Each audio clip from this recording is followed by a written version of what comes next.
Okay, fifth graders. Today we are going to be reading chapters 5 and 6 of Because of Winn-Dixie. We'll be getting started on page 31.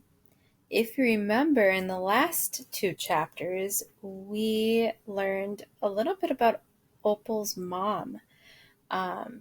She asked the preacher to tell her 10 things about her mom, and he sat down and did.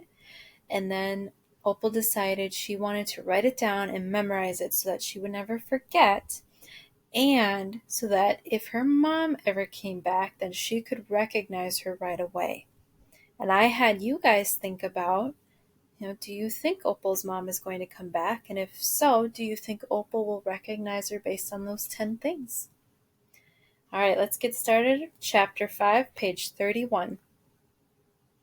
Winn-Dixie couldn't stand to be left alone. We found that out real quick. If me and the preacher went off and left him by himself in the trailer, he pulled all the cushions off the couch and all the toilet paper off the roll. So we started tying him up outside with a rope when we left. That didn't work either. Winn-Dixie howled until Samuel, Mrs. Detwiller's dog, started howling too. It's exactly the kind of noise that people in an all-adult trailer park do not like to hear. "He just doesn't want to be left alone," I told the preacher. "That's all. Let's take him with us." I could understand the way Winn-Dixie felt. Getting left behind probably made his heart feel empty. After a while, the preacher gave in, and everywhere we went, we took Winn-Dixie, even to church. The Open Arms Baptist Church of Naomi isn't a regular-looking church. The building used to be a Pick It Quick store, and when you walk in the front door, the first thing you see is the Pick It Quick motto. It's written on the floor in little tiny red tiles that make great big letters that say, "Pick, pick, pick, quick, quick, quick." The preacher tried painting over those tiles, but the letters won't stay covered up, and so the preacher has just given up and let them be. The other thing about the Open Arms that is different from other churches is there aren't any pews. People bring in their own fold-up chairs and lawn chairs, and so sometimes it looks more like the congregation is watching a parade or sitting at a barbecue instead of being at church. It's kind of a strange church, and I thought Winn-Dixie would fit right in. Could you guys imagine going to church in an old grocery store and you brought your own fold-up lawn chairs instead of sitting in pews? That'd be really different, but you know what? They're making it work. But the first time we brought Winn-Dixie to the Open Arms, the preacher tied him outside the front door. "Why do we bring him all the way here just to tie him up?" I asked the preacher. "Because dogs don't belong in church, Opal," the preacher said. "That's why." He tied Winn-Dixie up to a tree and said how there was lots of shade for him and that it ought to work out real good. Well, it didn't. The service started, and there was some singing and some sharing and some praying. And then the preacher started preaching. And he wasn't but 2 or 3 words into his sermon when there was a terrible howl coming from outside. The preacher tried to ignore it. "Today," he said. "Oh," said Winn-Dixie. "Please," said the preacher. "Aroo," said Winn-Dixie back. "Friends," said the preacher. "Aroo," wailed Winn-Dixie. Everyone turned in their lawn chairs and fold-up chairs and looked at one another. "Opal," said the preacher. "Oh," said Winn-Dixie. "Yes, sir," I said. "Go get that dog," he yelled. "Yes, sir," I yelled back. I went outside and untied Winn-Dixie and brought him inside, and he sat down beside me and smiled up at the preacher, and the preacher couldn't help it. He smiled back. Winn-Dixie had that effect on him. And so the preacher started in preaching again. Winn-Dixie sat there listening to it, wiggling his ears this way and that, trying to catch all the words, and everything would have been all right, except that a mouse ran across the floor. The Open Arms had mice. They were there from when it was a Pick It Quick, and there were lots of good things to eat in the building. And when the Pick It Quick became the Open Arms Baptist Church of Naomi, the mice stayed around to eat all the leftover crumbs from the potluck suppers. The preacher kept on saying he was going to have to do something about them, but he never did. Because the truth is, he couldn't stand the thought of hurting anything, even a mouse. Well, Winn-Dixie saw that mouse, and he was up and after him. 1 minute, everything was quiet and serious, and the preacher was going on and on and on. And the next minute, Winn-Dixie looked like a furry bullet, shooting across the building, chasing that mouse. He was barking, and his feet were skidding all over the polished Pick-It-Quick floor, and people were clapping and hollering and pointing. They really went wild when Winn-Dixie actually caught the mouse. "I have never in my life seen a dog catch a mouse," said Mrs. Nordley. She was sitting next to me. "He's a special dog," I told her. "I imagine so," she said back. Winn-Dixie stood up there in front of the whole church, wagging his tail and holding the mouse real careful in his mouth, holding on to him tight, but not squishing him. "I believe that mutt has got some retriever in him," said somebody behind me. "That's a hunting dog." Winn-Dixie took the mouse over to the preacher and dropped it at his feet. And when the mouse tried to get away, Winn-Dixie put his paw right on the mouse's tail. Then he smiled up at the preacher. He showed him all his teeth. The preacher looked down at the mouse. He looked at Winn-Dixie. He looked at me. He rubbed his nose. It got real quiet in the Pick-a-Quick church. It got real quiet in the Pick-a-Quick. "Let us pray," the preacher finally said, "for this mouse." And everybody started laughing and clapping. The preacher picked up the mouse by the tail and walked and threw it out the front door of the Pick-a-Quick, and everybody applauded again.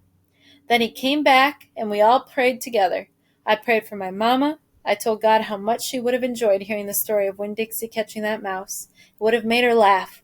I asked God if maybe I could be the one to tell her that story someday. And then I talked to God about how I was lonely in Naomi because I didn't know that many kids. Only the ones from church. And there weren't that many kids at the Open Arms, just Dunlap and Stevie Dewberry, two brothers who weren't twins but looked like they were. And Amanda Wilkinson, whose face was always pinched up like she was smelling something real bad. And Sweetie Pie Thomas, who was only 5 years old and still mostly a baby. And none of them wanted to be my friend anyway, because they probably thought I'd tell on them to the preacher for every little thing they did wrong. And then they would get in trouble with God and their parents. So I told God that I was lonely, even having Winn-Dixie. And finally, I prayed for the mouse, like the preacher suggested. I prayed that he didn't get hurt when he went flying out of the door of the Open Arms Baptist Church of Naomi. I prayed that he landed on a nice patch of grass.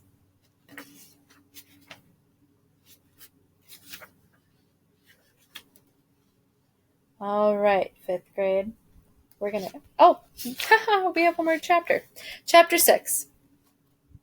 I spent a lot of time that summer at the Herman W. Block Memorial Library. The Herman W. Block Memorial Library sounds like it would be a big fancy place, but it's not. It's just a little old house full of books, and Miss Franny Block is in charge of them all. She is a very small, very old woman with short gray hair, and she was the first friend I made in Naomi. It all started with Winn-Dixie not liking it when I went into the library because he couldn't go inside too. But I showed him how he could stand up on his hind legs and look in the window and see me in there, selecting my books. And he was okay as long as he could see me. But the thing was, the first time Miss Franny Block saw Winn-Dixie standing up on his hind legs like that, looking in the window, she didn't think he was a dog.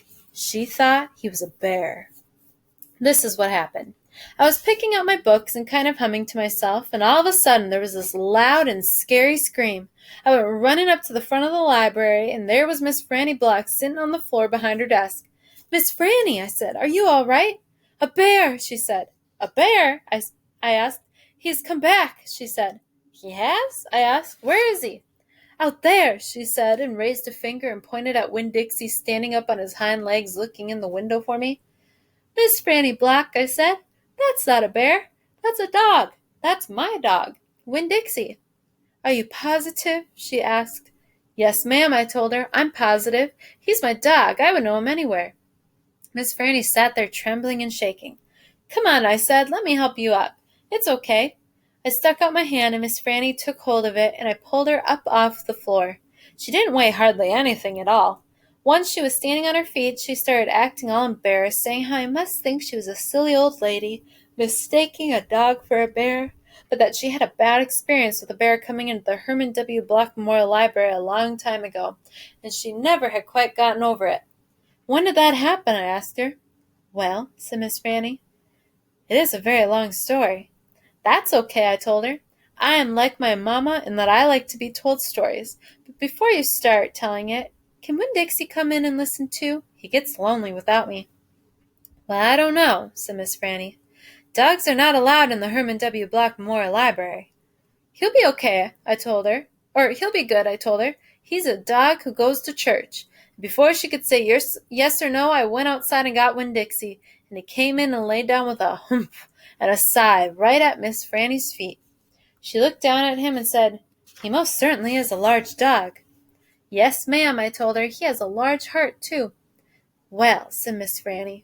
She bent over and gave Winn-Dixie a pat on the head, and Winn-Dixie wagged his tail back and forth and snuffled his nose on her little old lady feet. Let me get a chair and sit down so I can tell this story properly. Okay, fifth graders, that's where we're going to stop for today. I want you to think about, why does Winn-Dixie not like to be left alone? I think a lot of us who have pets, we go to work or we go to school or we go grocery shopping, we leave our pets at home and they do okay. They take naps, they find things to do. Why do you think Winn-Dixie hates being left alone? And you go ahead and think about that question until we read together again.